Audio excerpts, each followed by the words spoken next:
Welcome to Best Boys, a film podcast. An amateur film study podcast for the average Joe, the buffest buffs, and the cringiest bingers. And we're solving mysteries today, and I'm your host, JP, joined by my brother, professional Hollywood videographer.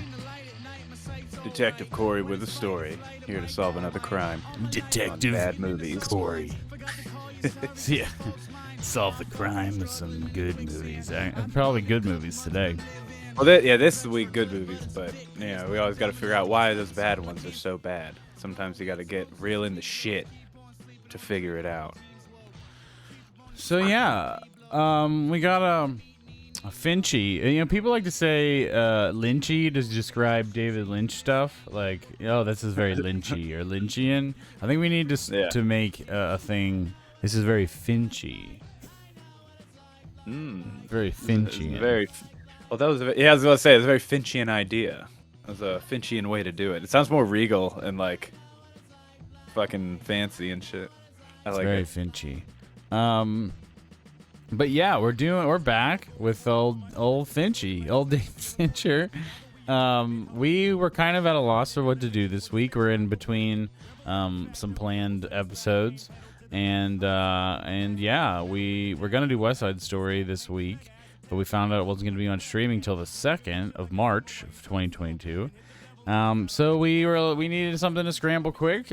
So we perused the streaming sites to see if there was something that we could find that it could be easily accessible to our audience here. And we found two classics. And these were it's actually Kory's choice of Se7en and The Girl with the Dragon Tattoo by David Fincher. So before we get into that, do you have anything that you wanna, any new updates, anything you wanna to tell anybody about? What's new? Scooby-Doo. Nothing really new now. I'm back in Pittsburgh, just hanging out, back writing again with my writing partner now that Rough Pants has died down, and just waiting for work. Next week, go back out and do some more BTS while The Idol finishes up. And after that, I think I have another show, but I don't know the name of it yet, and it's more of like a reality thing. But it's still doing BTS, but more to come on that later. Well, that's fun and exciting. So today, what is your? We probably briefly touched upon this in the Mank episode. But what is your experience with the Finchmeister? Looking back at the filmography, I have seen way more of his movies than I thought I had seen. Because he's like low key a part of a lot of big movies of the 90s and 2000s. Yeah, not even realizing it. Like Alien 3, I've seen. That's probably back when it was. That's probably his worst one. But, oh, for sure. It's not the worst Alien movie, but it is his worst movie probably. Yes, absolutely. But Seven was on my list of ones I hadn't seen, but I had always heard people talk about it. I joked with you before we started about how I got this movie and Lucky Number 11 confused growing up. Oh, it's Seven's in the name. I feel like nobody remembers that movie, so it's good that you did. Weird. It's for history's sake. I know Josh Hartnett's really in it. I remember that everybody was really into Josh Hartnett, and then all of a sudden the dude just disappeared from being in movies and television. And I want to know why. That's someone needs to get to the bottom of that case. I think it was one of those like put all our money into be like the next action hero or like not transported, but like that kind of movie guy. And I don't think he did those. He never did the action movies. That's definitely was not his thing. I was saying, because that movie's pretty. What are you talking about? Lucky Number 11. Oh yeah, that was like one of the more. Because what I always mix that movie up with is Smokin' Aces. Do you remember Smokin' Aces? Vaguely. I know that Jeremy Piven was in it, but honestly don't remember who anyone else. They're all trying. It's like a bunch of hitmen. They're all trying to kill Jeremy Piven. Okay. I vaguely remember it now. Yeah. I don't remember anyone else is in it. I know there's other famous people in it, but that's all I remember. Okay, let's stop talking about that. No, Let's No more stop Jeremy talking about Piven. Josh Hartnett as well. And Um, so for me, I have seen almost all of his films. The only ones I have not seen are The Game, and believe it or not, I have not seen The Curious Case of Benjamin Butt Cheeks. really? Uh-huh. Wow. Yeah, You- I missed it when I it even was a saw that thing, one. and then I think like now it's so old that the CG doesn't look as good, and Mm. like the effects don't look as good, so I'm like not drawn to go back to it. But now if I don't really have any other choice. If David Fincher puts out a new movie, we're probably gonna have to do Benjamin Button because I haven't seen anything else. I've seen everything else. Um, Well, I too have not seen The Game, so we well, could do that instead. what what are you missing out of all these? I, right now, after this week, I'm missing The Game, Zodiac, and Gone Girl. Oh wow, Gone Girl's good.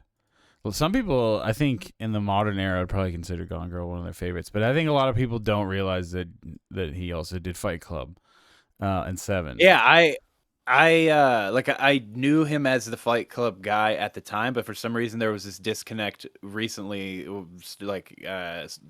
starting with like watching Mindhunter, that like, oh, that's the same guy. For some reason, I don't know why that is. I don't know if I got the name of the book author, like Chuck Palahniuk, confused with it or what, but Yeah. So David Fincher definitely has a very distinct style, and he likes to make his movies about similar things. A lot of them are crime films, either they're mysteries or crime related films. Definitely Panic Room, Zodiac. Zodiac is a mystery. The Girl with the Dragon Tattoo is a mystery. Gone Girl is a mystery. Seven is a mystery. The Game, I don't know. But sounds fucking mysterious. Uh, um, the Fight Club is probably one of the ones that isn't really. It's crime-ish, but it's more its way more own kind of its own psychological. thing. Like, Yeah, yeah. I mean, he has some range, obviously, with Mank and Benjamin Button and The Social Network. And some people consider The Social Network the best film of the last decade. How do you feel about that? Of the I've only seen it 2010s. once. I've only seen it once back when it came out, and I remember like it being really good, and I remember it being a big deal that Trent Reznor did the score, and I remember being into that. But I'd have to rewatch it to give any thing. I just remember Jesse Eisenberg was like such a dick in that movie. I remember it being good, but I also remember like it's like not a story that I want to go back, really care to go back to. I Yeah, think yeah. some people it's a very like cultural touchstone movie for the early 2010s. It straight up like ushered in the decade. It is kind of, we know at the time. I don't want to get too much into Social Network, but at the time, I think Facebook was only, it was just reaching its popularity. It was just getting to like its huge mega thing beyond just like college kids. And then they made this, so it's like it felt like it was too premature. Like I would have loved to seen the movie made as like a more of a biopic later in life. And so I think it was like I felt weird about it at the time, like they made this movie too early, but it's definitely super good. So I think it was just me being young and not seeing the forest for the trees a little bit. That's what I think too. It's like I wasn't old enough to really pay attention to why I liked it or what makes it so good. So I just Um, actually noticed this now, as that David Fincher also directed some music videos. He directed "Express Yourself" for Madonna, "Vogue" for Madonna, which is one of her probably wow. classics. "Janie's Got a Gun" for Aerosmith. There's a Michael Jackson song, and then "Suit and Tie" for Justin Timberlake and Jay-Z from 2013. That is a song Wow. that is kind of lost. That was a hit that didn't take. Um, but yeah, I think it's super. And obviously, we mentioned Mindhunter. I think he's also involved in that Love, Death, and Robots show. That's like an Mhm. anthology thing. Mindhunter is excellent. If you're really into Oh, David Fincher so good. films, it is basically that, but longer, less dark. Like it's dark, but less rated hard, like hard rated R. Mhm. But super super good if you're into these like investigation and like the evolution of investigation tactics and whatnot. But all right, I feel like that's a good primer for the Finchmeister. Do you have anything else you want to add? Also see Mindhunter because it's shot in our hometown of Pittsburgh, That's right. That's and right. I get off on that. Um, but all right. So let's start with Seven. I think that makes the most sense with this pairing. So Hmm. Seven is super interesting because it is like Fight Club. Everybody talks about Fight Club, and the Fight Club is definitely probably his biggest movie in terms of like cultural presence, staying power, and just like whatnot. But I would say that Seven is probably his second. Um, a Social Network is probably arguably maybe his second, but I would like before like not thinking about that. Seven is totally the movie that like the big ass '90s movie. It's one of the movies I think of when I think of '90s films. Like probably Hmm. like in the first five, because it's so quintessential. Especially this is definitely one of the earlier films. This is 1995. And it's one of the earlier films that kind of have that I always associate with the late '90s, but that like dirty, grimy, like green. Everything's fucking green, like colored dark, like gray and green. You know what I'm talking Hmm. about? Like the same Yeah. thing in Requiem for a Dream, The Matrix, um, fucking Fight Club has the same look. Hmm. Like there's that grimy like apartment look in the late '90s, and I feel like this is a film that kind of maybe inspired some of that. Like I think it's one of the first ones of that wave, if that makes sense. I'm sure there's something else Hmm. I'm not thinking of, but um, this is one of the earliest ones I can think of that really looks like that. Yeah. It's very much the that whole grunge apartment look that you're talking about. Like I can't think of specifics, but I just know the exact look in so many things that you've seen over the years.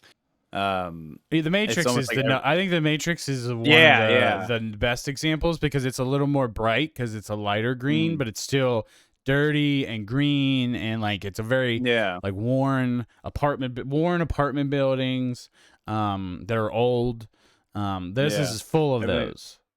everything feels like dirty cement and wood and like The dirty wood. the only the only buildings that we see that don't look dirty are the apartments of the detectives, um, Mhm. Brad Pitt and Morgan Freeman. So you've never seen Seven before this?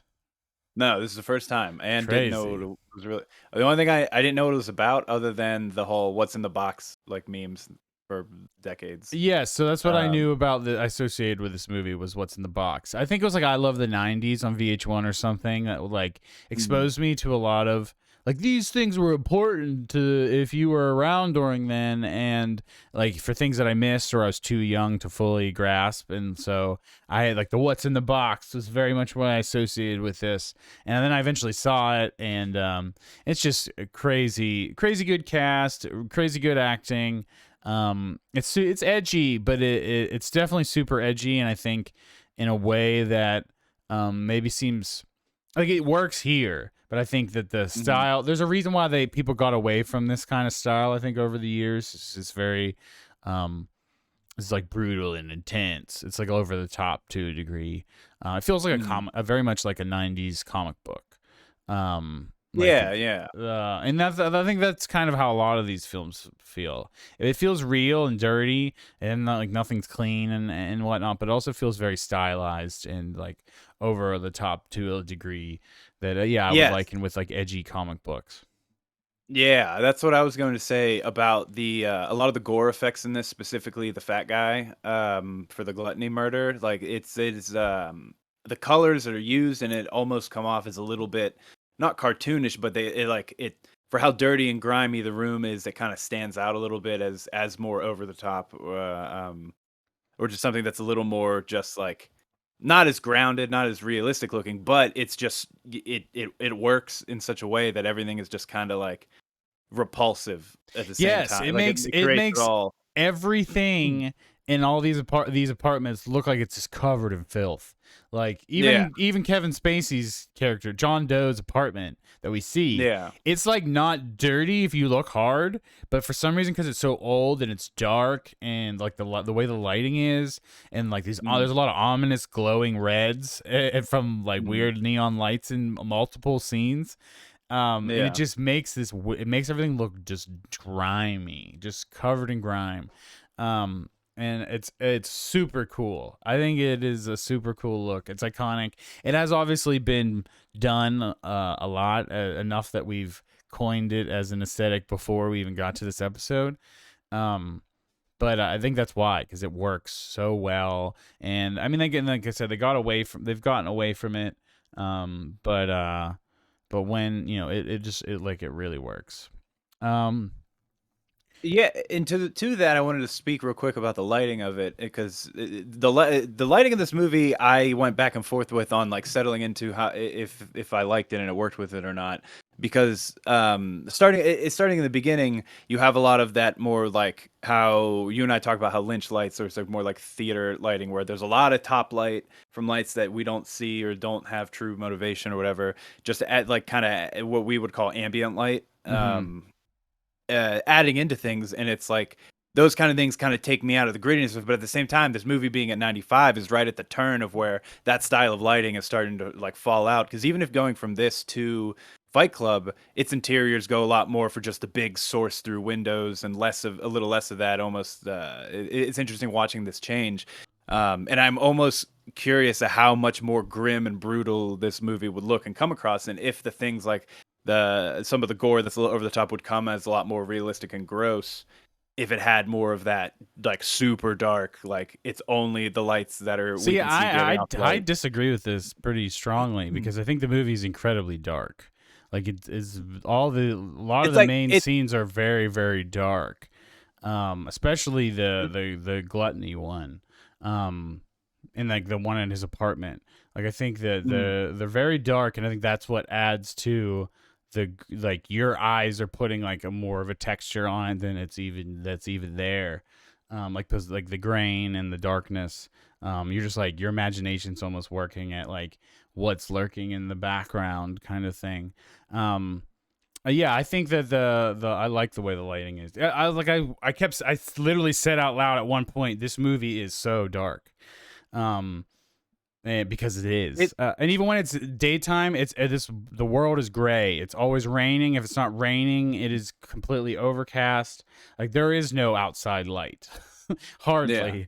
And so there's like a lot of lamps, or like I said, those neon red, like in Kevin Spacey's apartment, there was like the neon red cross, and I think in the Mm. I don't know, the brothel place with the prostitute. There was like these red neon bars on the floor that were like bringing this red glow up from the ground. And it was very like it was definitely over the top, like almost like a Blade club, like a vampire club in Blade. You know what I'm talking about? But I think Yeah, yeah, that, yeah. and the Blade is another movie that has this kind of aesthetic, as well. Like it's dirty and grimy, and it's a little goth. A little bit goth kind of, but Mm. not too much, like not overt.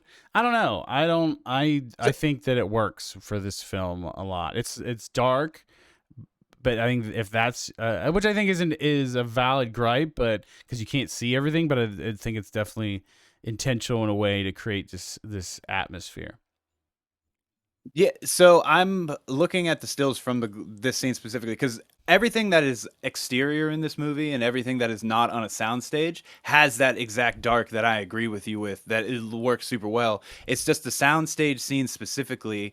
It's just because it's an older way of they did lighting back then. That everything always has this like light from the top, and even though it is super dark and all that, you can still see most of what the room is and what it entails versus like in the gluttony room, like you've got the lamps illuminating and you've got their flashlights illuminating, which alone would still create a lot more darkness, but then you have this ambient top light overhead just kind of hitting everything else to kind of help bring it up. And I'm curious, what I was just saying was like I wonder how much more gritty or whatever it would feel if it went for more of how, like, even if you look at like the girl with the dragon tattoo, how they do the lighting when they get their really super dark scenes, how they're still like that look, but also a lot of Fincher I style think that seems to be movie, having the it like girl with that. the dragon tattoo, overall is a lot brighter. So I don't agree with I'm it. talking about the not oh, no, not overall tone. I'm talking about specific scenes that have like the dark aesthetic. Um, I'll show you some screen grabs later today in person. I feel like if you have To to talk do about what that, I'm then going it's not that big of a deal. on. No, Like, it's not. It's just like what you're like. I'm looking at it from a gaffer and a cinematographer of the different lighting stuff versus just like the how just overall is portrayed and looks. I as an I think it's one of average those things where Joe, the lighting looks good. That's what I'm no, trying I'm to not say. saying it looks bad. I'm talking about just different lighting techniques, like different ways of doing it, and Yeah, but the you're saying that it curiosity could I have have. been done better. That's what you said No, a good few I times. didn't say it would look better either anytime. I Yeah, said you that said I'm that it curious would what it be would. it would be I said better. I'm curious what it would look like if it went how modern gritty goes because it would just how like if it would have the same like if I'd have the same reaction to how some of the effects are done with like the gore and stuff. It would it feel as over the top or would it feel more um like realistic and grounded is what I said. It's not about better. Yeah, this is strictly just talking about two different ways of lighting something. Um, Yeah, I like the way that it's lit. I like yeah, all the flashlights, and I like the darkness. Like it feels dark, and but you can still see some things. But yeah, a lot of these scenes just feel dark. It's a lot of lamp lit shit. Um, just like all the pictures that I'm pulling up for the video.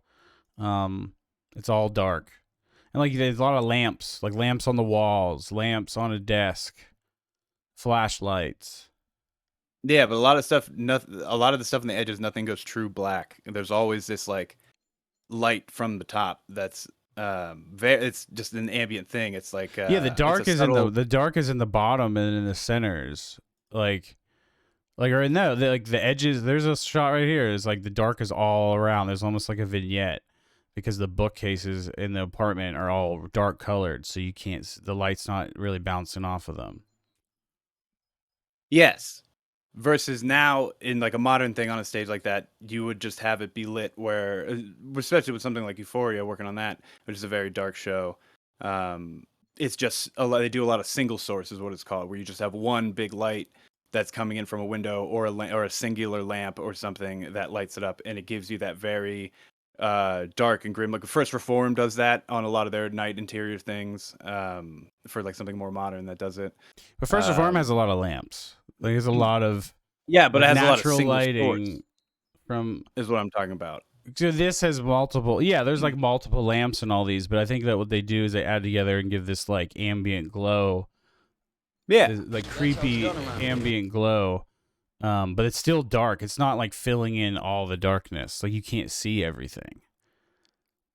Yeah, no, I get that. I'm just saying the it's two different like ways to light a scene that changes like a lot. It would change a lot, and it's not about what's better or worse. I was just curious of what it would be looking like shot more modernly and more modernly lit. If it would I still personally think that work it would even. take away from the style. That's what I'm saying. Yeah.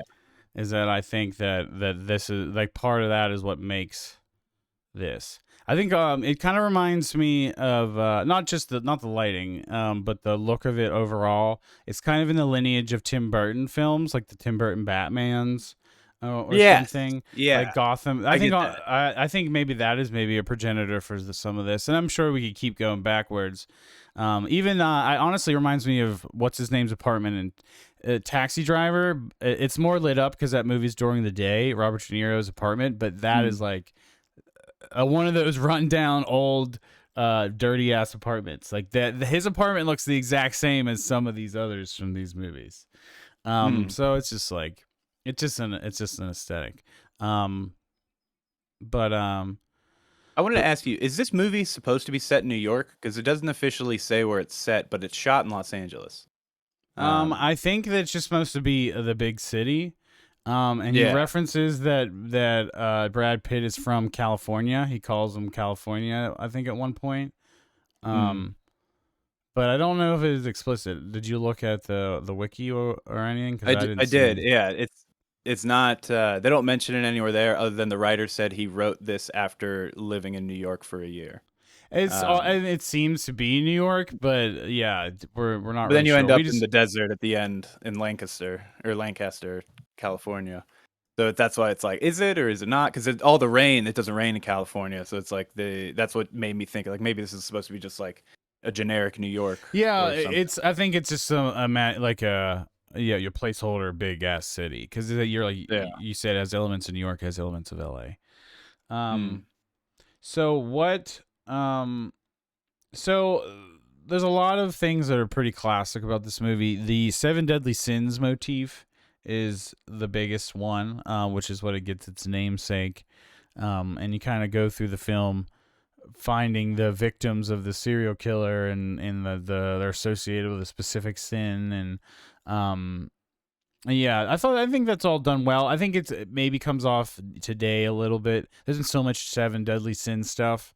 And there's literally an anime called Seven Deadly Sins.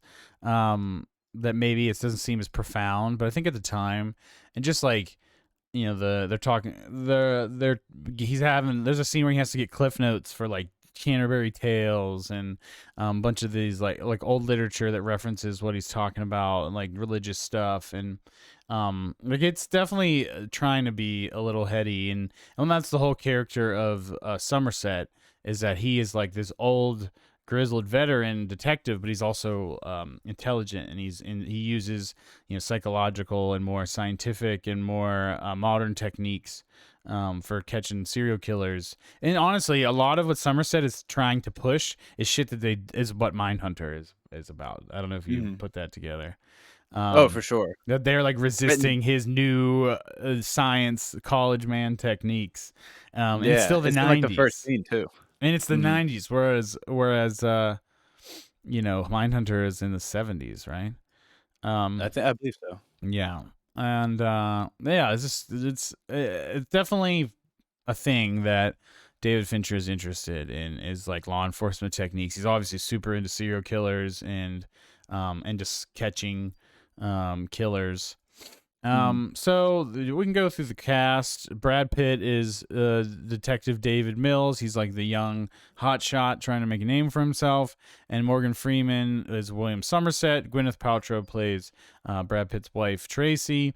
And Kevin Spacey plays John Doe. And I wanted to... this is probably one of the most infamous Kevin Spacey performances. It's probably... it's also probably one of his stronger ones. So I wanted to know, does Kevin Spacey's personal life, in hindsight, affect how the serial killer comes off to you? Because when I first saw this, it was before that shit happened. So I was curious if that like added a sense of real real horror to it. No, not necessarily, but it was at the end when he does die. It was very like feels extra good for it to happen. To get some just desserts. But no, I didn't really like think about it at all during the movie. I just kind of got lost into that whole ending. From the time he shows up at the end too. He's a very good actor, but it's such a terrible person. He's disappeared for a little while too, so I think it's kind of. And all things kind of fade, not like that it should. It just you don't think about it quite as much as you did a few years ago. It kind of reminds. I only bring that up because when we watched Lost Highway, I brought up how Robert Blake, who plays the mystery man with the white white painted face, and how he's a real fucking murderer in real life, and does that add the creep factor to it? And with that movie, it certainly fucking does.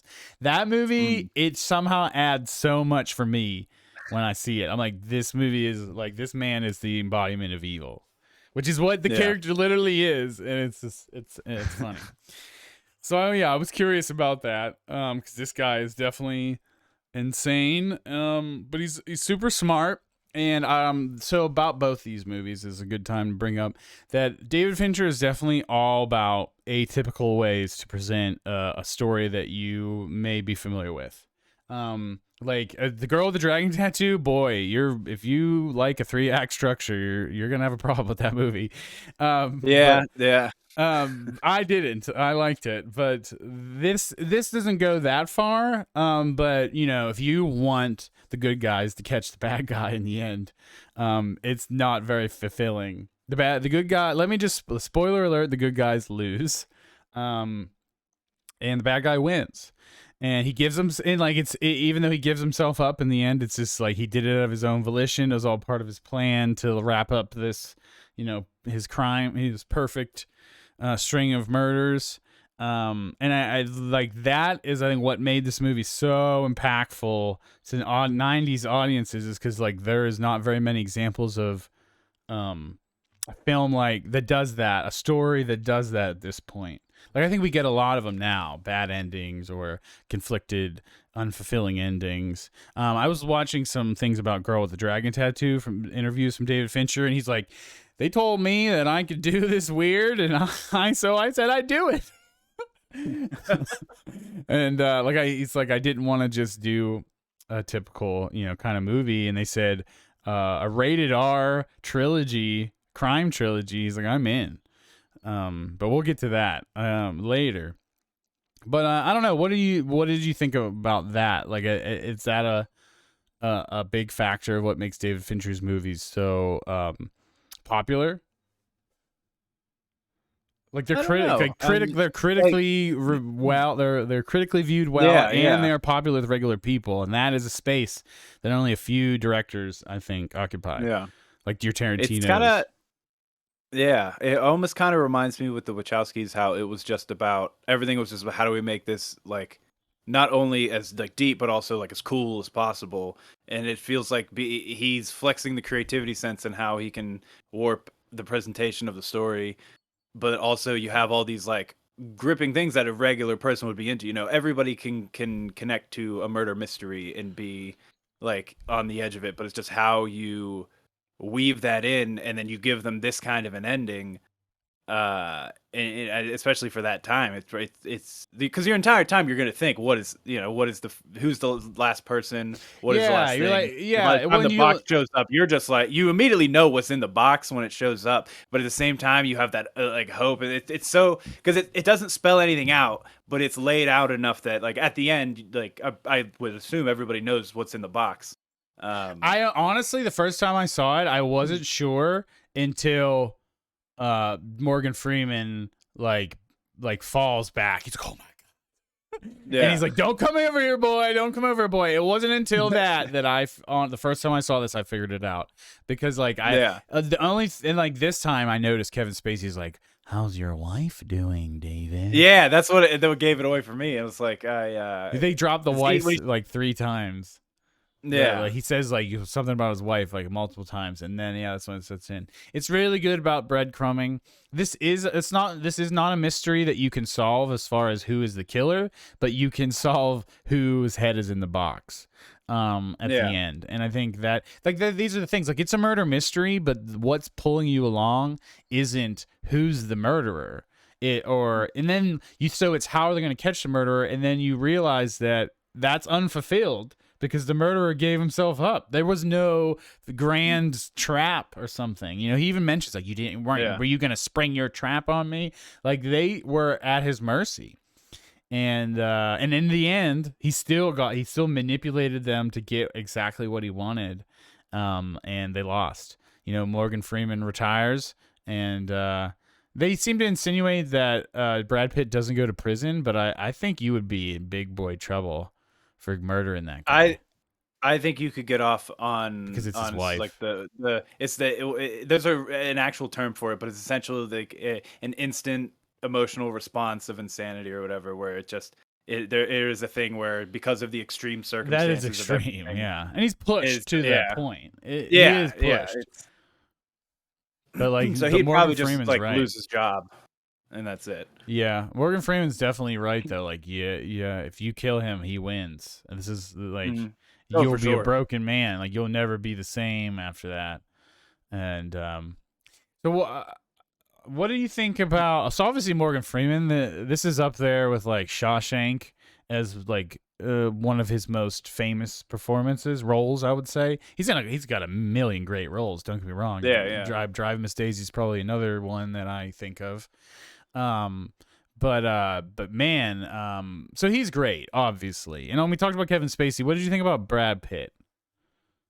So I wrote down, and I don't know if you're gonna agree with me on this, but this is meant to just be a joke. But I wrote down that Brad Pitt came into this expecting, not Brad Pitt, but Detective Mills came into this expecting Lethal Weapon, and instead lost his wife. Yeah, well, it's like you can't be a Lethal Weapon cop in this kind of a world, and I think that's what it's Yeah. like. You can't punch your way out of this problem. You have to outsmart it, and you're just ill-equipped to deal with it. You are trying to handle things the way it usually is, and this is just not that way. And those tactics are just not going to work. Because he is very like not eccentric, but like I would say is like on one for the most of it. Just he's hyped up, he's new, he's Well, yeah, excited. he's trying to. Yeah, he's trying to, and he's worked in Homicide before. He makes the point of telling us that several times. But then Morgan Freeman's like, "You've never worked in the city. You ain't shit to me."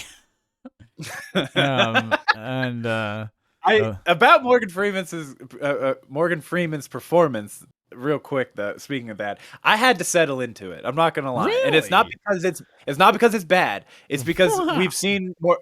This is my first time seeing this movie, and I've seen Morgan Freeman in a million things up until now. Mostly and it's lovable, nice man. And it's it's a lot. It's God. like how we say with is Nick Cage being Nick Cage, or is he acting or whatever, or like how they say that with certain actors. Keanu Reeves is the same one, but this I just like kept hearing, like March of the Penguins style Morgan Freeman, and then until I settled into it, I was like, man, he doesn't sound intimidating, he doesn't sound whatever, but then He's like not supposed once to you be. get after, you have to get the character. but once you get it, and it all makes sense, and it's like, oh no, this is a perfect fit. Same with Brad Pitt. Once I was probably like half hour into the movie of like getting him and how he is, everything just melded together. And then also I just feel like the look of this movie visually also takes off after the halfway point. Everything just looks so, pretty much from when they find John Doe's apartment on, everything I feel just looks so like so much more modern of shooting techniques. The gluttony scene is right in the beginning, and it looks so fucking wild. That's one No, of the no, scenes that stick to me the most. I mean, from just like a shooting way, like the way that they shoot the rest of the movie, it just pulls constantly to keep that ride from the shootout. The action picks up. Is that if that's what you mean? The action picks up. Yeah, like how they shoot the rest of the movie from then on. It's a less slow burn and becomes more like the pace definitely picks up as the movie goes on. There is a specific shot that I've seen in other movies and in video games.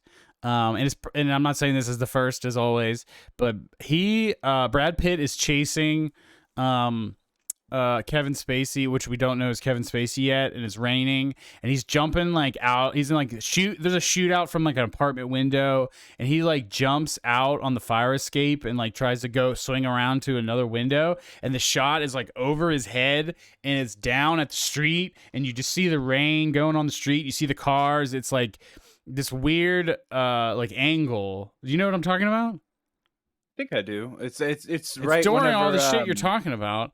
Yeah. Is this pre or post when they both like jump down and the fire escape ladder falls? Well, and then he's climbing. He's up. He's still up on the building. Oh, they're still okay. Gotcha.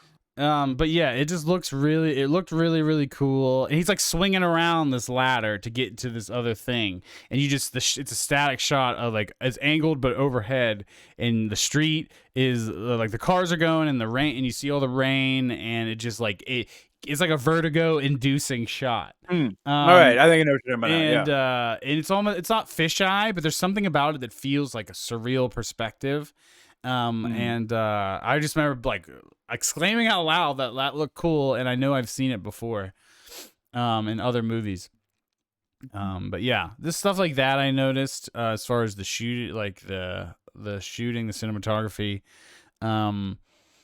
And yeah, this movie just has such a cool look. It's such a easy watch.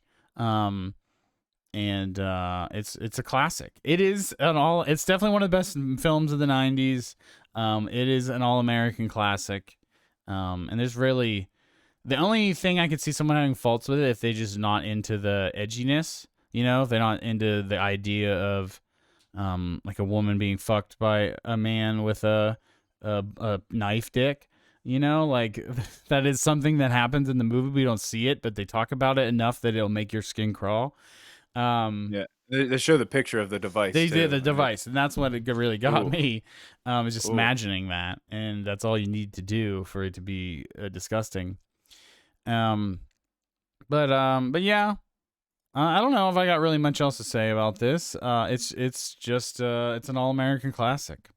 Apparently, Al Pacino Yeah, is considered for the Detective Somerset role. that would have been interesting. That I don't. I feel like would he just do Pacino? I'm guessing he would just Yeah, be probably. That's what he his probably normal. fuck it up. Denzel and Sylvester Stallone also turned down the role of David Mills. Interesting. Denzel That later would. regrets turning down the role. Yeah, I can see that. I think Also, Denzel would have been good in this. also Robert Duvall and Gene Hackman were in talks to be Detective Somerset.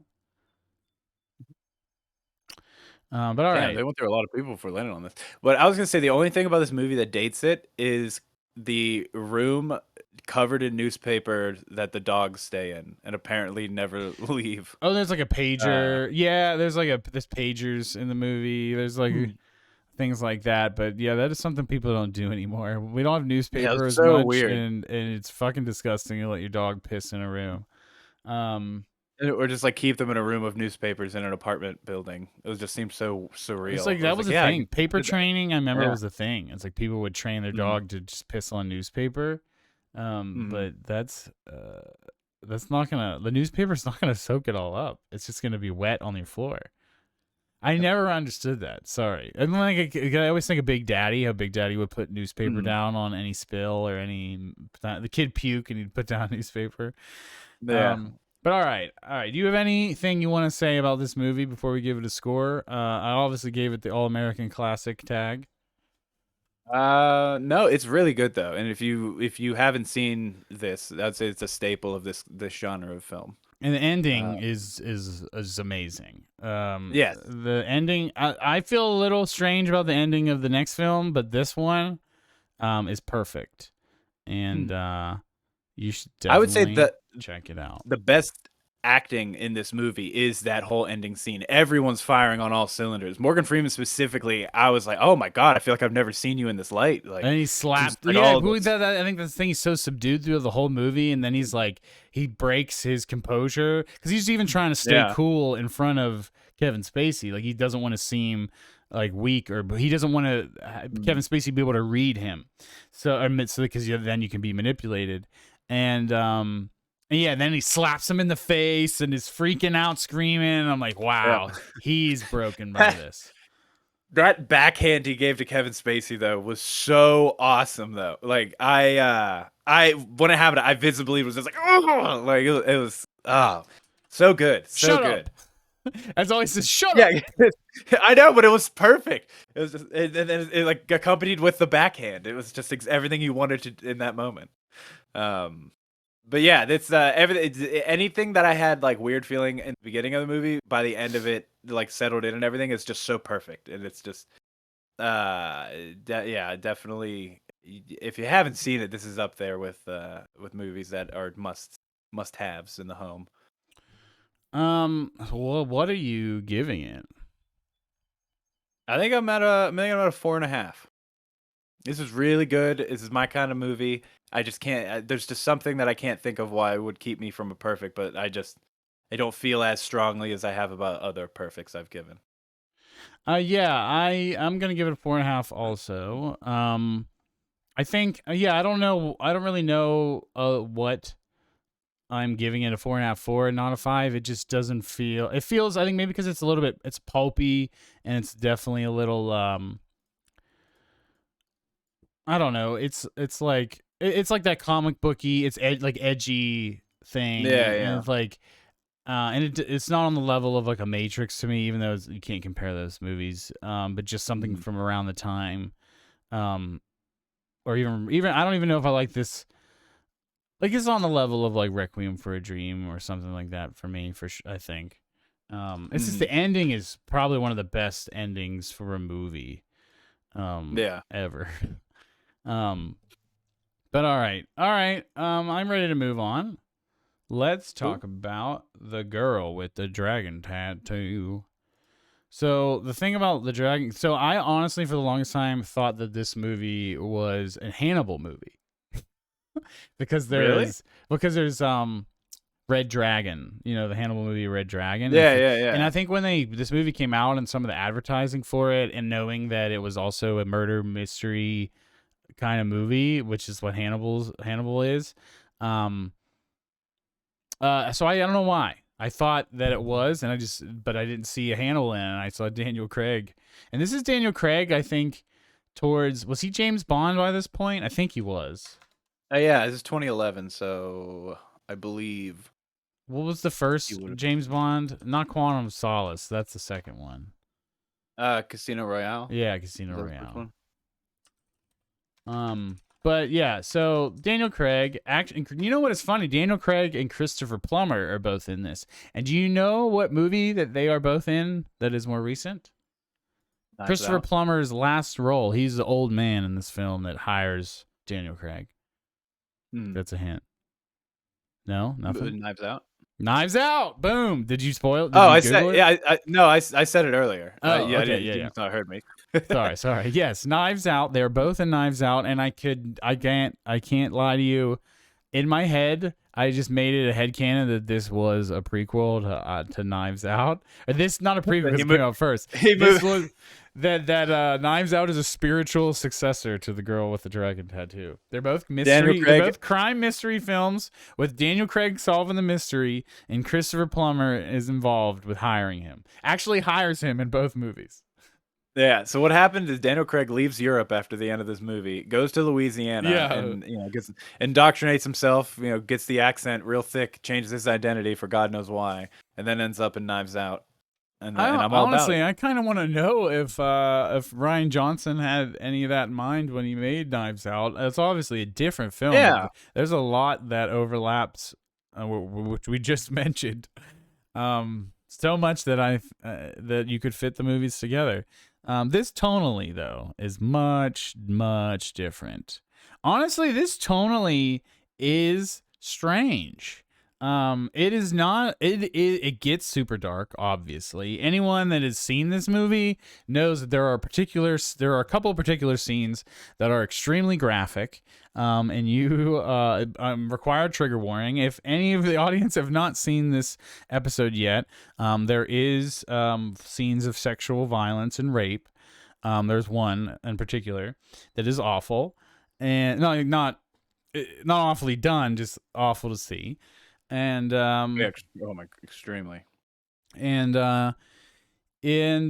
but the movie shifts like through these tones, and it's mostly dark and serious, but there's a particular part like that gets almost action movie related, where there is a motorcycle chase and a big explosion, and one of the main characters is looking away from the explosion, literally in a pose, all cool. You know what I'm talking about? I think towards the end of the movie. How do you not know what I'm talking about? It's the big. Yeah, we're talking about across the bridge at the end of the movie. When the killer dies and the car blows up. Yeah, that's what I'm talking about. They go I across don't know how you can confuse bridge. it with anything else. I'm just making sure we're thinking of the right thing. Because I don't remember her walking away posed when the explosion happened. I thought she looks away with gun in her. She's looking away with gun in her hand as the explosion happens. Like, it is obviously supposed to be like this action pose moment. Mm-hmm. Yeah, I thought she was watching the explosion. Then she turns the gun and safety on, and then it's leaves. Well, she looks at it and then she looks away, and there's like this hold, like there is this moment. Yeah, a pose in front of an explosion. Yeah, I thought you meant like she's doing the generic walk away, like while the explosion. It literally, but it almost it feels like that. Like I get what you're saying. It's definitely spiritually that kind of thing. And I remember like, what the fuck? I literally said that out loud, and it's like, and they've established it earlier in the film. Like the same thing. Like after you have this horrible graphic rape scene, that is just awful. It's like really, I think what turns it on its head is that the victim just like storms back into the place, fucks the guy up, and like just takes over his life and is like, fuck you. It was like her therapist and ward or whatever, like who's like what Yeah, like has to caretaker or something. I don't know what you call yeah, it. that's it. But then she like Conservator. gets the upper hand and dominates him, and it's supposed to be like it's definitely a metaphor for taking back from your abuser and from your victim, like not being a victim and whatnot. And then there's people out there that could definitely articulate this stuff much better than I can, but I know that that's what it's kind of getting at. And it is powerful to see like she takes her power back, and she's a strong character. She's a very strong character. But then it like kind of there's just like this burst of like superhuman ability. She's a genius also, but she like just gets really driven, has a plan, and makes it happen, and it's pretty much can't be fucked with. And then like the scene I'm talking about with the explosion later. And she's like chasing there's this huge car chase, and it's not huge, but there's a car chase, and yeah, the vehicle explodes. Like she shoots them to make them wreck and whatever. And it's just very over the top in these brief moments. Do you get what I'm saying? Yeah, 100%. The it has like a weird back and forth because the moments that aren't over the top and extreme are very stretched out and like eerie and like weird, like uncomfortable feeling, especially the ones with Rooney Mara, her character's Lizbeth. Yeah. And everything is just made to feel like, at least from her perspective, it's so, or not her perspective, like when we're following her parts of the story, so just like uncomfortable is the only thing I can think of. I always just feel like because that's supposed to be how everyone is like around her is feeling by the way she looks or whatever. I think it did a really good job in doing that, and I think that helps heighten up those over the top scenes. Like specifically when she comes back after the rape scene with her. I just kept saying it was a conservator, but it's essentially like the same thing. It just became like it reminded me of parts of that movie Nymphomaniac, where it has like the part 2 of that movie has the main character going back and just doing a lot of crazy violent things. But the way that they do it, and then she just assimilates right back into the normal work life and everything with Daniel Craig. It just feels like is this what this whole girl's background has been the entire time? And I love that it asks like I had tons of questions leading after this. Obviously, this is based on a book series that didn't. They don't reveal her backstory until like halfway through the movie. Yeah. No, they do. They said that she killed her father. Attempted to burn to 80%. Yeah, attempted to burn. Yeah, she attempted to kill her father. We don't know why. We don't know any other details. Yeah, I don't think those are really necessary. It's just like we have a reason why she was here, and there's definitely a lot about the abuse. Like people that get put into systems that get abused by them and are like kept under them and not able to, become regular people anymore. And she's definitely an example of that, and she's fighting back against the system that is kind of holding her down. What is interesting about this movie is that there's two, like for the first half, Rooney Mara and Daniel Craig's stories are pretty much independent. Almost pretty much independent. So you're kind of like experiencing two movies at once for a while. And like Daniel Craig is most of it, but then you keep getting these scenes back with Rooney Mara, and they're like building to something, and you're just not sure. And eventually, and then it becomes predictable that they cross about halfway through the movie. And Daniel Craig's like, "Hey, you want to help me find this killer, so I can clear my name." And yeah, so I guess we should explain that Daniel Craig is a journalist who is tried to put out a story about a powerful CEO and then got sued for libel and lost, and he lost. And so he's trying to solve this murder to help clear his name because it's related, and it's just like, yeah, the beginning, the steps of like rebuilding his career, but then it becomes, more than that. And it's about taking this guy down, like the CEO of this company down. And it's like two stories kind of in one. Like the murder mystery is it's like the bigger thing, but it's like bigger to us, the audience, but it is kind of inside of the buns of the story about this company like Wernerstrom or whatever, and what they've done with Daniel Craig. It's a very interesting way to do all that because I think you and I talked briefly or in the beginning of this episode about anyone who doesn't like the 3 act or anyone who is all about the 3 act structure may not like this. Yeah, this is not for people that mainly watch Marvel movies, because this is not structured like that. Honestly, I'm not saying that to be facetious because even though I usually do make comments like that, I actually was watching a video about this movie afterwards, and they were comparing, the structure of this to like a typical a Marvel movie that has to be formula, like not like, even if it's different, it is structured virtually the same. And this is a genre that everyone is familiar with, and they've been making movies in since movies were made. But it's trying to approach it in an atypical way, and it does, and it largely succeeds. But there is some. I usually have an issue when the movie is when the movie is playing the beats that the movie is over, and the movie keeps going. And like, if I'm not super invested on what the movie continues after that, I start to lose some of my interest. And that happened to me after they got the killer. And that, like, 'cause it just felt like this extended epilogue. And yes, that's exactly what I thought.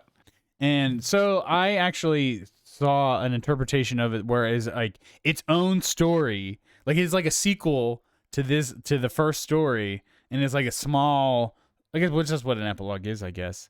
But it's like it has its own 3-act structure within this small thing, and it's Rooney Mara's the protagonist, and she realizes she has feelings for Daniel Craig, and she goes she does this big ass plan to take down the company, and like, it all started with him being okay with giving her $50,000. Like, no one's ever trusted her like that before, and like that was when she knew that she actually had feelings for him. Like, if you see her face, she like gets real big, and even though she asks really bluntly, like, she's surprised he accepts so quickly. And then by the end, sees that Daniel Craig is back with his baby mama wife. I don't know what Robin Wright is to him. I know. So she is. Or he is her mistress, if that makes sense, like a male mistress. They say earlier in the movie that he's in the opening scene when they're talking about his, like, what do you know about him that's not in the report. Daniel Craig, they said, is divorced with a kid, and Robin Wright is married, and they have an affair together. Oh, wow. So Daniel Craig is already divorced from his wife and everything. Robin Wright is having an affair with him. Okay, that makes sense. Okay, that makes much more sense. But in the end, Rooney Mara sees them holding hands and then decides to, like, throw out the gift she got for Daniel Craig. A leather jacket. A leather jacket, and she just rides off into the sunset. Or not in the sunset, but just rides off into the distance. And it's interesting. But here's actually a good part to bring this up. Is this movie, did you know, was intended to be a trilogy? Yep. It's a book trilogy. They set up several characters that do nothing. They're only meant to be set up for future movies. Yeah, like one Rick of Flag. them is Joel. Yeah, Joel Kinnaman is one of them. I've Rick Flag. I knew that's what you'd know, Mass. He has one line. He's RoboCop too, I think. He's at the very end of the movie. Yeah, he's one line at the very end of the movie. I was like, that's Joel Kinnaman. There was somebody earlier too. I can't remember the actress's name. They were at like some dinner party in the beginning, and she had a scene with Daniel Craig, and they were talking. And she supposedly comes back, and the therapist guy is involved more in the future movies. So whatever reason, they did not decide to make a sequel. I wanted to look at the box office. Apparently, the movie made $100 million on a $90 million budget. So, then that's why the movie didn't make. And I think Avengers came out like a month later and made broke fucking records. So studios, I think, just saw that and were like, nobody wants an R-rated franchise that's like grounded in the real world. Like, they want superheroes. This is probably around the same time that like movie companies, they saw the success of the MCU, and they're just like, we can make a universe about anything. Like we can make Mhm. the Universal Monsters universe, the Dark Universe or whatever. Like we can make Yeah. them about anything. And I think that that's what this was supposed to try to be, and not like a universe, but like sequel, The a Dragon universe. franchise. And Yeah. this is based on book series. I think it's a trilogy of books. Um, and I think they even Did tried to the make a show out of this a few years ago. I think it's Swedish or Swiss movie was made for this like 2 years before this movie came out. Like a Oh. full dragon tattoo movie. It had a budget. I looked it up before Oh we yeah, started. It had a no, I budget think I saw of that. I think I saw that some people think that the Swedish version is better. Um, yeah, always remember when this was getting advertised, I kept thinking like, wait, didn't this already come out? Like I know it didn't come out in the US, but I had just seen um just talk about the movie like being made already over there because the book was so popular. And yeah, it's like this but with 1/9 the budget. Um but it's almost like I saw a video of it yesterday that was showing like just shot for shot comparisons between the two, and it's just like the foreign one is a lot more just straightforward conventional filmmaking, and then this one is just like so many things are more dragged out and stretched out, and other things are yeah, I have read that he did the change finchiness. some shit from the book too. Like, and there are people that they consider. I've read that there are a lot of people that consider this to be better than the book because of the way that the story is told. So yeah, I don't know. I don't know, but I think that it's interesting. This is not. I'm just gonna get this out of the way. This is not my favorite David Fincher movie, but it's. I don't think it's terrible. I don't think it's bad. I don't even. I think it's good. I think it is a good movie. Yeah. And I think it's just hard when you're standing on the shoulders of giants. Like I don't even think I used that right, but in the shadow of giants, like like Seven or Gone Girl or whatever. Um, it's good. It is good. And I think I would probably want to watch it again. I would be down to watch it again just to pick up on stuff. We didn't talk about Skarsgård. Stellan Skarsgård is really good in this. Like he's Mm. very subtle. He plays like a normal guy, and then when he's revealed as the killer, it's like, holy fuck, this guy sucks. Like this guy's evil as shit. Yeah, And his turn is intense. yeah, it's Very really intense. cool. Then I get why he gets honestly when he was getting cast as certain things. I'm like, why do people like? I only ever saw him in like Thor and like where he's a goofball and Yeah. other things. And now I've seen some more, and I get it. Like he's a very good actor. He's the head of the Skarsgård clan, Yeah. so He was he in better be good. have you seen Nymphomaniac Part 1 and 2? No, I've seen Uh other Lars it, von Trier it's things. really good. It's People very like it's him. very graphic, but it's very good. Lars von Trier is known as like very challenging, but like if you're a film, it's like he's like a film buffs guy, like if you're Yeah. really into movies, pretentious movies, you usually say Lars von Trier is one of your favorite filmmakers. I definitely would Yeah, like to see more of his stuff. I've only seen Antichrist.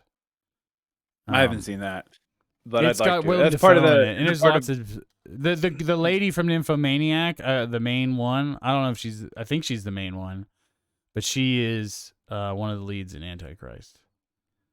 Gotcha. There's two leads for Nymphomaniac because of the time variance between both movies. There's one girl who's like the most of part 1, and then part 2 starts with like a 5 or 10 year time skip Charlotte with an older lady. Gainsborough. That's who it is.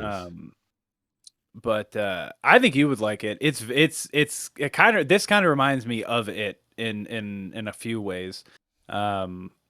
Especially on how it looks. But Stellan Skarsgård's in that movie too. Does a really good job.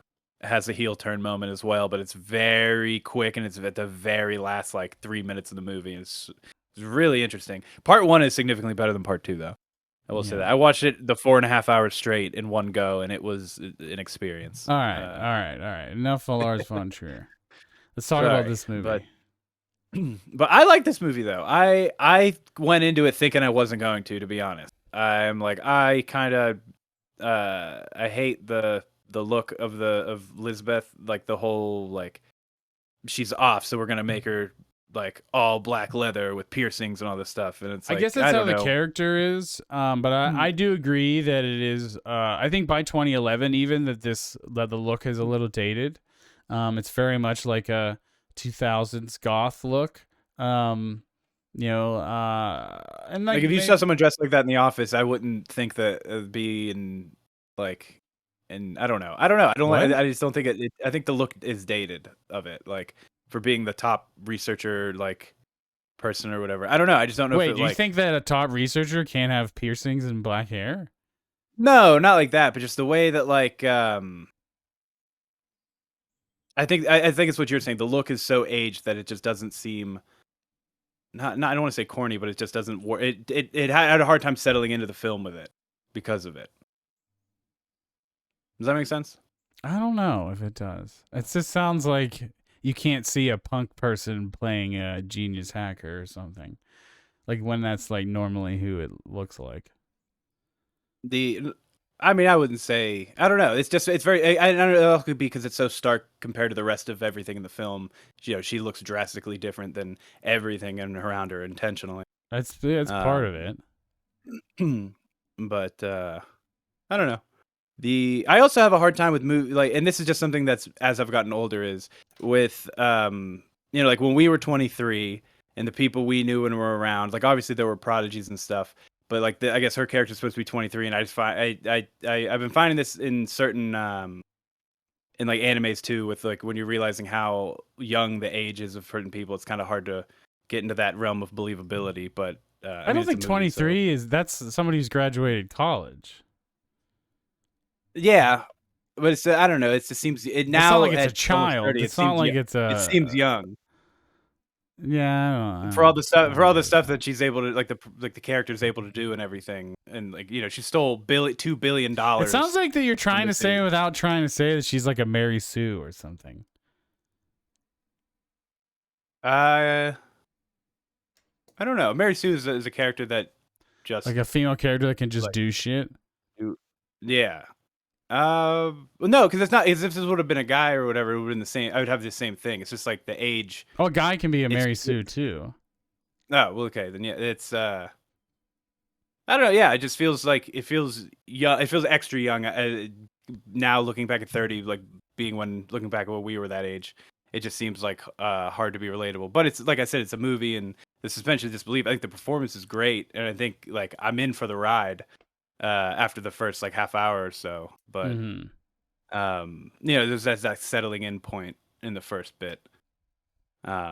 Which I'm guessing you didn't have that same Yeah, you settling in. always have like this. I mean, I'm bringing up like every episode, but you always in this beginning, it's always like the settling in. I don't have that because I just try to go into a movie blank and let the movie happen.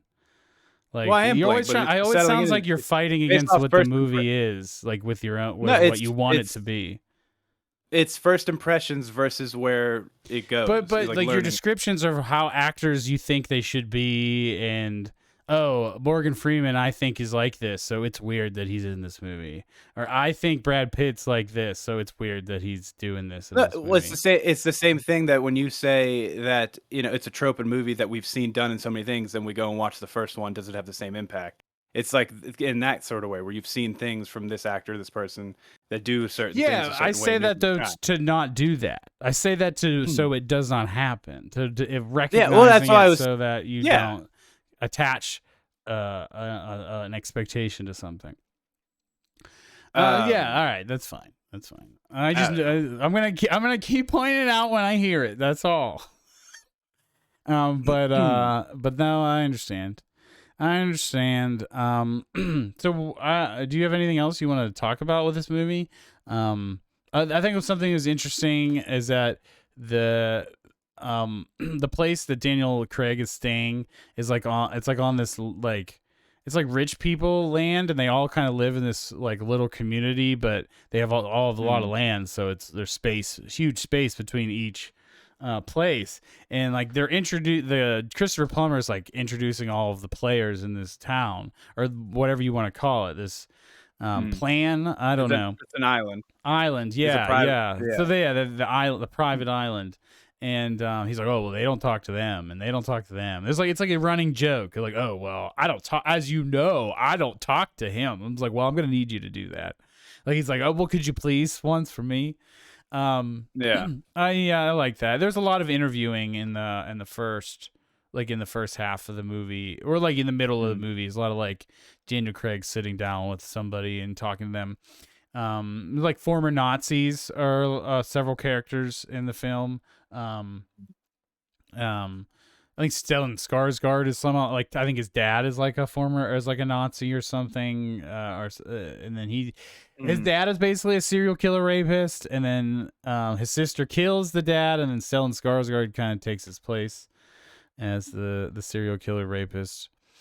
Now, did you think that what is her name, Anita, the woman who lives in London? Did you think she was Harriet at the moment that they like introduced that character? Because I did, and I rarely, I feel like, see the end coming. In these kind of movies. Honestly, I didn't, but I think it's because I wasn't like that. I really was not hooked into the mystery, that like I was hooked in, like I wanted to watch it unfold, but I wasn't not actively trying to solve it for some reason. I just think the way that I ended up watching the movie, though, so I didn't do that, but I think that I could see that for sure. I will say though, I was more surprised by the Stellan Skarsgård heel turn.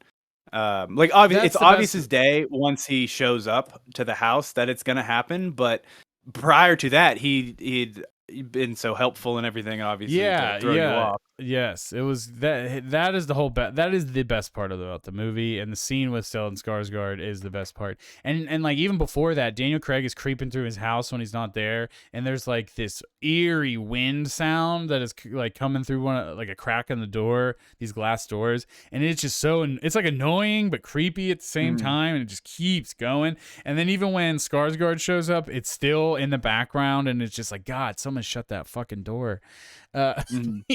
And then I think eventually go into the basement or something, and it goes away. But that's when we know we now know that he's the killer. Another thing I will say about this movie, and this is the thing with a lot of crime, like mystery kind of films. Zodiac has a lot of this too, which is a Fincher film. Is you're gonna have scenes of people at a library, looking at fucking old newspapers and microfilms. Like it just, and like this happens several times. We're just looking at pictures. We're just looking at the computer screen. We're just looking at newspapers. We're at a library. And it is a trope of the genre, and it's okay. I understand that this is gonna you gotta fucking research. Research is a part of solving a mystery, but boy, was it just like, okay, I look over at the screen, and they're just going through, they're on a laptop. Like, I feel like that is one gripe I can give, is there's just so much researching, and I get that that's a part of the movie, and her being able to process information so quickly is like her thing. Like, that's what's helping them figure this out, is because she's really good at analyzing data. But it just felt like how many it got to a point where I was not paying attention to what was being revealed on these screens, because it just became generic pictures of old people, like pictures from the 60s, newspaper shit, rape, torture, rape, like this list of women, and just rape, torture beside their names. The one part in the movie when she's at the library or wherever researching, and they just keep showing the like Nazi guy giving a speech, and they're like, they have this like, oh, I figured it out moment, and I'm just like, who the fuck was that? Who the fuck? Like, what am I? Who am I even looking at right now? Yeah, that's where I was. You get lost in it. Like, that's why I turned off my mystery solving brain, because it just like, I was getting lost in it, and I was like, I just let the tide wash over me, and stop trying to figure it out. And yeah, honestly, I assumed that Skarsgård was somehow related to the murder, since he was like he's like a bigger name out of the actors that he was interviewing and considering. But yeah, I don't know. The movie's good. It's just I think that it's just not great, maybe. Or it's not like it's just not like this legendary thing. I think it's really good. It's really entertaining. If you're into these kind of movies, you should 100% watch it. Because it'll scratch those itches for you for sure. Other than obviously the gruesome violence and rape. The not the laugh after saying that, but like that is that could be the thing It's that makes you very not want to watch it. yeah. It is very very Can we talk about the hard cat? to watch. Can we talk about the cat? Yeah. So Kory is I don't. a new cat owner. I am a cat owner, and I have a strong bond with my boy. And boy, the cat was my favorite character of this movie. And just like, oh, there he is. He's so fun. He's so cute. And he's like, Yeah. oh, let him in the window. And like that's how it is with like people that stay in guest houses. Like there might be just like some like barn cat, some stray cat that gets attached to the people that live in the guest house. So it's just like they have a new owner every time someone comes to stay in the guest house. And so I was just like, I thought it was an innocuous thing. Like the cat wasn't going to be anything. The cat was just living at this house. And then about after the halfway point, probably like maybe not even two-thirds way through because of the extended ending, but we find the cat decapitated and its arms and legs are ripped off and bent into a swastika. I don't know if you noticed that it was a swastika. I didn't notice it was a swastika. I just saw the broken legs and no head, and it was oh my god. I literally screamed at the TV. I was like, no! And I was like, I called for my cat. I was like, Coop, come here. I need to hug you. He came. Coop comes when I call. It's your cat also already knows her name so well. Yeah, she's really the fact smart. that she responded to me and I am just a stranger, that means it's in. Yeah, I'm glad. That's what her name was at the shelter, so we figured we'd just keep it. I think you can't change it now. She knows that name. But all right. Do you have anything else that you want to add about this movie? I can't help but feel that if you chop, just like I felt with The Irishman, if you chop off that half-hour epilogue, how much more satisfying would the ending? The epilogue is what makes it different, though. Like yes, I feel like the movie would be significantly less special without it. Though it was not my favorite part, it is what makes it not a typical mystery movie. Agreed, but in driving the length of this movie to 2 hours and 40 minutes, I think it's too long. It is too long. More of a detriment than it. I just think the act structure is what makes it so special. The way the story is told, that's probably like to do that. You probably need a little bit more length. I don't know if I would. Like I said, I don't think that it wears the time well. But I also wasn't like incredibly bored. I wasn't like, God, when's this? Like, I did not look at the clock and be like, when's this gonna end? Like, I was able to watch it. When I did that, the epilogue was when I was checking out for sure. But I knew that the epilogue was only like 20. It was probably about 20 minutes. It wasn't even a full half hour, I don't think.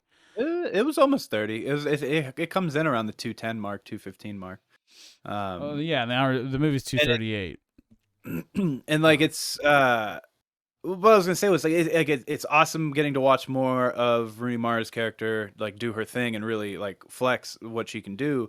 But there's no time spent with the CEO guy, the criminal guy, enough to care about anything that's really happening to him. Daniel Craig's not really involved in any of it at this point. Yeah, it feels like a different movie. It's like it's the same. It feels like a sequel or like a side story.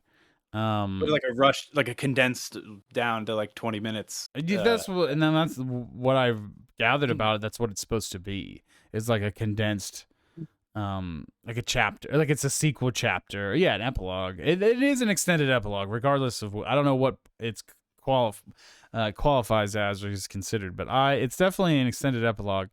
Because it wraps up the shit from the first part of the movie. It wraps up all the loose ends. I mean, I think that it does help it is that for it being a thing that's supposed to set up a franchise, it actually does tie everything up in a bow. Like other than these characters that say one line and don't come back, It's I don't think any of that takes away from the film. It's just like, oh, Joel Kinnaman was an extra. It had a line. Yeah. That's what it felt like. Oh That they yeah, just said Joel Kinnaman is an extra. But this but it's interesting, and what makes it really really unique. And I can see like that is a thing to be lauded. But it is long. It is long.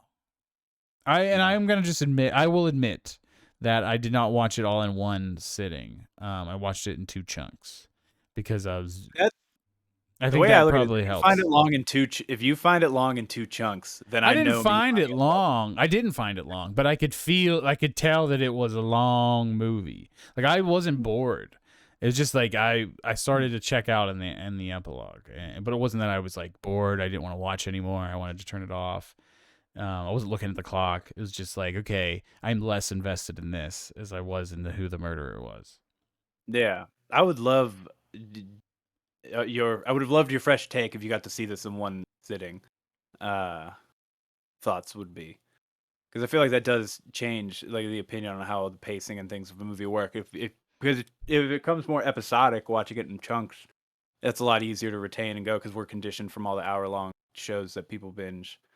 Yeah, but it's like it's hard because episodes like have a structure of themselves, whereas if you just pause a movie halfway through, or not even halfway, but if you pause a movie at random spots and come back, like it is hard to pick back up versus a TV show.